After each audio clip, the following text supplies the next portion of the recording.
Parashat Beshalach. In this week's Parsha, we have a very unique mitzvah.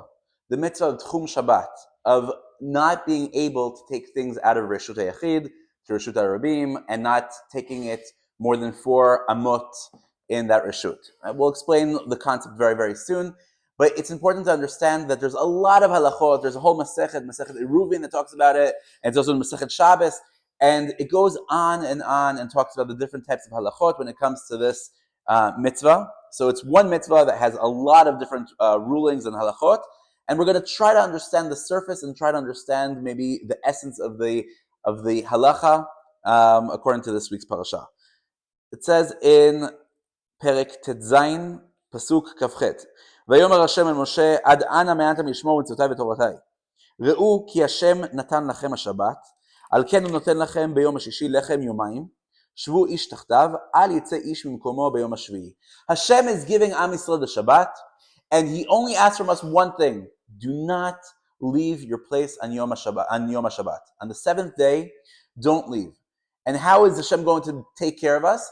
On the 6th day, He's going to give us bread, enough food for day 6 and for day 7, and we don't have to leave our place during those days.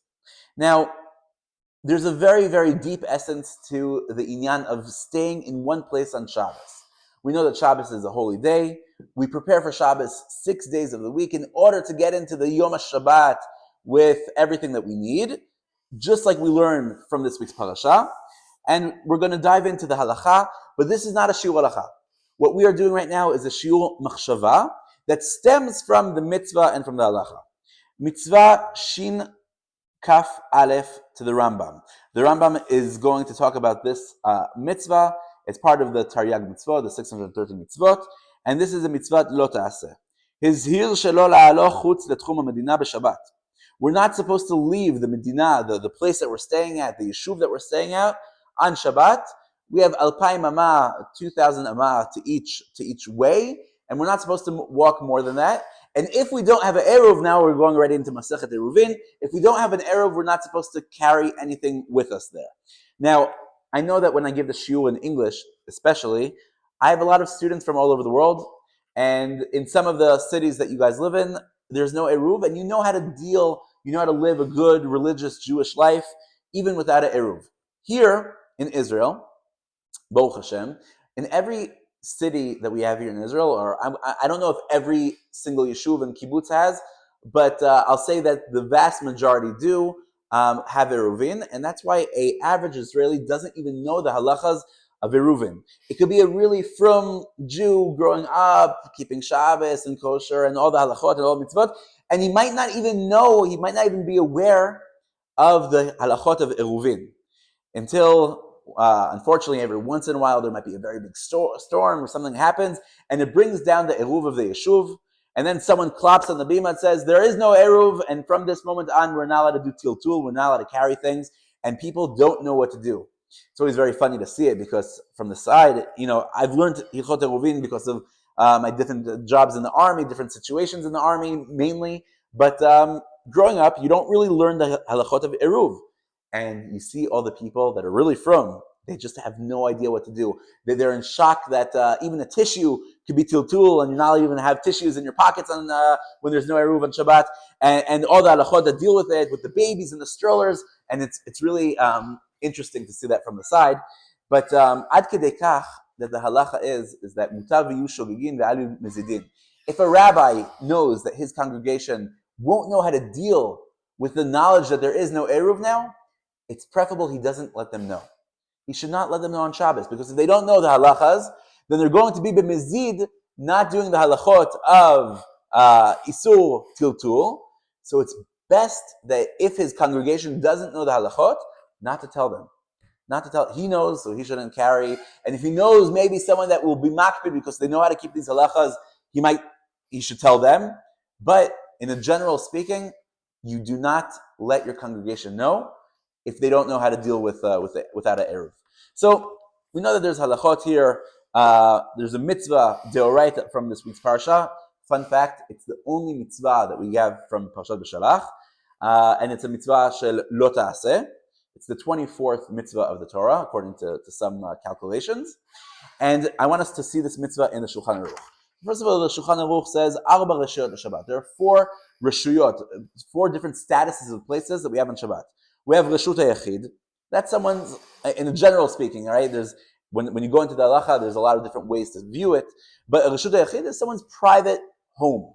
It's private space with mechitzot, and he knows that that is his private space.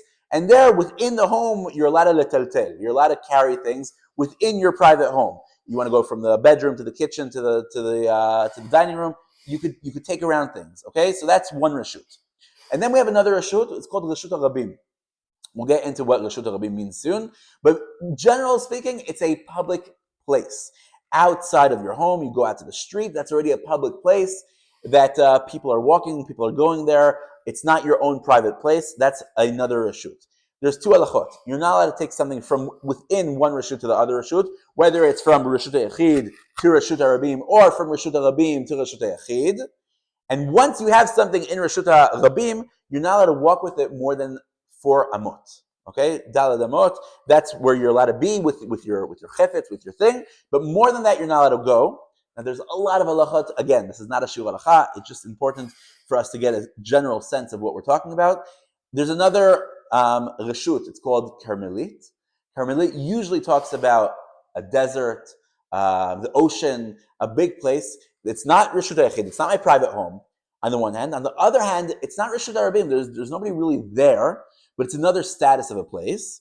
And there's something called Mekom Ptor, which begadol is like a place that's a little bit risen from the floor or a little bit under. It's more than Gimel Tfachim, and it's usually less than Dalet Tfachim, if I'm not mistaken. Again, we're not going to get into the specific halachot, but if I'm not mistaken, that's the Tchum, and that's Mekom Ptor. It's just important to understand that if I want to move something from Reshut HaYachid to Reshut HaRabim, I'm able to do it in Mekom Ptor, and that's, I think, the extent of halacha that we're going to get into now about all these different tchumim. But what I do want to talk about specifically is when we talk about Reshut HaRabim. It says like this in the Shulchan Aruch. Ezeu Reshut HaRabim. What is the definition of Reshut HaRabim? Rechovot v'shvakim. Okay, you have streets or a shuk, like a marketplace. Harechavim tetzayin ama. If it's big, tetzayin ama. Ve'ena mekurin ve'en lahem choma, and it doesn't have a roof and it doesn't have walls or choma. Ve'afilu yesh lahem choma, and even if there are chomot, im hem mefulashin mishar l'shar. If there's like a crossway, a way to go through, that is Reshut HaRabim.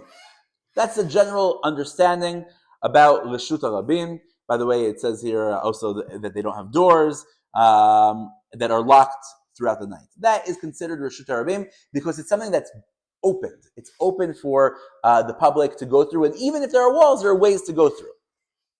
V'yesh omrim, this is a Shulchan Aruch, v'yesh omrim, there are those who say, shekol she'en 60 ribo ovrim bo b'chol yom, eno Reshut HaRabim. If you don't have 60 ribo, which is 600,000 people going through that place daily, that is not Reshut HaRabim. Now, the Achronim go crazy about this. What does that mean? What is the Shulchan Aruch saying? Because he's not saying that that's the halacha. He's bringing a yesh omrim. It's important to know that when the Shulchan Aruch brings a yesh omrim, it's usually or always more than just one person. It's not a dat yachid. It's not one person's opinion that this is the halacha. Yesh omrim, that means that there are a nice amount of poskim that say that there needs to be shishim ribo, but it's seemingly the Shulchan Aruch doesn't paskin this way. The Shulchan Aruch says it doesn't necessarily need to have 600,000 people that are living there or going through there daily, but there are those who say, if I'm not mistaken, it's the Balachot Gdolot that gives the psak of the Shishim Ribo. Rashi also says it's the Shishim Ribo, and let's see the Mishnah Berurah a little bit on the Shishim Ribo. So, V'yesh omrim shekol she'en Shishim Ribo v'chulei. סביר עליהו, דגם לזה בעניין דומיה דגלי מדבר, שהיו 60 ריבו. So where we bring the 60 ribo from? Where we bring this number of 600,000? We see it in the Torah in this week's Parshat. We're talking about Dora Midbar. In Dora Midbar, the wording of the Torah talks about 60 ribo, 600,000 people. ואף שהיה שם עוד ערב רב ונשים וטף, even though part of that, there were more than 600,000 people that left Egypt. We also have Erev Rav, we also have women, we also have babies. Lo chashvinan, אלא מה שנמצא בכתוב בפירוש. We're not counting them here for this halacha because the Torah talks about shishim ribo. The Torah is talking about people that were over the age of 20, men, and that's the number that the Torah brings us. But obviously, in Dora Midbar, there were much more. We're talking about approximately 2.4 million people, Jews and Erev Rav, that were in the Midbar, approximately. Some speculations say that it was 3.6 million. So somewhere between 2.4 and 3.6, let's call it 3 million people were in the Midbar, but the number that the Torah gives us is 600,000. So that is the number that we're talking about here. Now, most poskim say, when we talk, if I'm not mistaken, all poskim say, but I haven't checked all the poskim, so I'm going to say most poskim say that we're talking about people. 600,000 people defines it as a Reshut HaRabim. When I say people, I'm not only talking about specifically men, I'm talking about women, men, children, babies, Jews, non-Jews. That's the amount of people that make it a 600,000 people, and to make it a Reshut HaRabim according to those poskim. Again, Balachot Gdolot, we have Rashi, Mashma, להלכה לא סביר עלי כן, ומכל מקום אין בנו כוח למחות ביד הסומכים על דעה זו. Meaning, we're not going to go up against those who say 600,000. Why? Because it seems like there are a lot of those. V'chule v'chule. Okay, there's a few achronim that also say that we should be machmir. Meaning, to be machmir would mean that it doesn't necessarily have to be 600,000. Right? To be makel would say that that's another t'nai to make it a reshut harabim. But we could be lenient and say that it doesn't need that it needs to be like that, and therefore, if you don't have 600,000, it's not a deoraita. But because we try to be more machmir, so we're going to include that halacha, especially because the Shulchan Aruch does not bring the halacha of 600,000. He brings it as a yesh omrim, but he's not relying on that for the actual halacha. So, to sum it up, the Shulchan Aruch says Reshut HaRabim is a place that is wider than Tetzayin Amah, and a lot of people could go in and out of it, and it doesn't close. And he brings a yesh omrim of the 600,000. But there's a nekudah here. It's not stam that the poskim talk about this number. It's not stam that the Torah brings that number. Why do we need to know the number of the people at Ma'amad Har Sinai? There's obviously a very, very strong essence. According to Chazal, Reshut HaRabim, even if not for halacha of Shabbat, when you talk about Reshut HaRabim, we're talking about a number of 600,000 people. There's an interesting bracha that also talks about when someone witnesses 600,000 people at once, there's a bracha that's called Chacham Harazim, that you need to make a certain bracha because there's some spiritual power with this number of 600,000. Now, I want to talk about the sanctity of Shabbat, and we're going to get back to the 600,000 people. Why does the Torah tell us that we need to stay in one place on Shabbat, that we can't go out to Reshut HaRabim? The Torah is telling us that Shabbos is a time that we're supposed to look inward. We're not supposed to deal with everything that we deal with on the day-to-day. Everything that we need to deal with about the world should be dealt with on the 6 days leading up to Shabbat. Just like HaKadosh Baruch Hu builds and creates the world in the 6 days of creation, and then the 7th day Hashem shovet, he keeps Shabbat, whatever that means on a spiritual level of HaKadosh Baruch Hu. We too are supposed to take that day and think about here and now. Not think about my business, not deal with my business, not deal with cooking food or taking care of everything. I have to deal with here and now. And that's exactly how we spend Shabbat, right? We stay in one place. We don't travel on Shabbat. We stay wherever we are on Friday. That's where we are on Shabbat. We deal with here and now, davening, spending time with our family, with our friends, with our children, building up our kedusha, the holiness of here and now. Something so important because as Jews especially, we always are thinking, how do we do a tikkun olam? How do we fix this world? How do I make tomorrow better? How do I spend time now in order for my future to be better? It even says that in Pirkei Avot. It's not a bad thing to think about the future. If I build up my olam hazeh, my olam haba is getting built up. But on Shabbat is not about building. Shabbat is about being here, being present. There's an interesting halacha on Shabbat. You can't pray for personal things. We don't pray for refuah. We don't pray for kalkala, for money. We don't pray for my personal needs on Shabbat. Shabbat is just about being present. If you go out to the big world, you'll see that the Reshut HaRabim is always asking us to be active, to be moving. We're allowed to go to Reshut HaRabim, but very, very mitzumtzam. We have to try not to go more than Alpay Mamah. Not try, it's a mitzvah. We're not allowed to leave Tchum Shabbat. We have to be here and present right now, thinking about right here and right now. The number 600,000 is the number that Torah gives us for Reshut HaRabim. It's very, very interesting, and I don't believe it's by chance. I don't think it's a coincidence that when David Ben-Gurion declared the state of Israel, there were approximately 600,000 Jews living here at the time. It's the first time in 2,000 years since the exile that we got up to that number of Jews living back in Israel at once. Throughout 2,000 years of exile, there were always a few Jews living in Israel. The Ramban talks about his traveling to Jerusalem. He couldn't find a minyan. He couldn't find a minyan in Jerusalem. Can you imagine that? Today, every corner has a shul. And you have a breakaway of the breakaway, whoever has a better kiddush, whoever davens faster, or chazanut, whatever. And back then, when the Ramban came, he couldn't even find a minyan. When David Ben-Gurion gets onto the podium and announces, Anu machrizim bazot al kama medinat Yehudit be'eretz Yisrael, hi medinat Yisrael, there are 600,000 Jews living here for the first time in history. It's not by coincidence. That is Reshut HaRabim. Am Yisrael is coming back home. Today, as we're saying these words, we're flipping from the majority of the Jews being in Chutz Haaretz to the majority of the Jews living in the land of Israel. For the first time in 2,000 years, we have approximately 50 to 51% of the Jews living here now. And there are those who might push back and say it's only 49%. Okay, it's only 49%, but it's happening. It's happening in the next few days, weeks, months, or year. But it's happening. You need to be part of that. We all need to be part of that.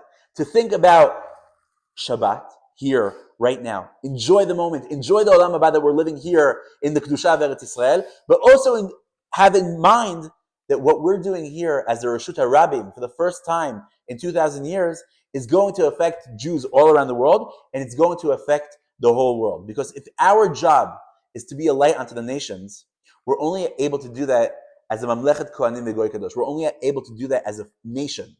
And for the first time, the Jewish nation, the Rabim of Am Yisrael, of the Jewish people, the majority of the Jewish people, are back here in the land of Israel. Again, this is not a shiur halacha, obviously. It's a class about machshava, thought. Where are we now in the Geula, in the redemption? And where are we heading? And where do you want to be? Do you want to be part of those people that are not hearing the shofar bring Am Yisrael back? Or do you want to be part of the people that are building up Medinat Yisrael for the entire world? That's a question that each and every one of us has to ask ourselves, whether it's actively making Aliyah, whether it's preparing Eretz Yisrael for our brothers and sisters that are not here yet, and whether I already made Aliyah, what are the next steps of the Jewish people? How do I make my Reshut HaYachid involved with Reshut HaRabim? How do I take my space of Shabbos, of Kedusha, of Olam Haba, and have a message to the whole world? Bezrat Hashem Shenizkeh.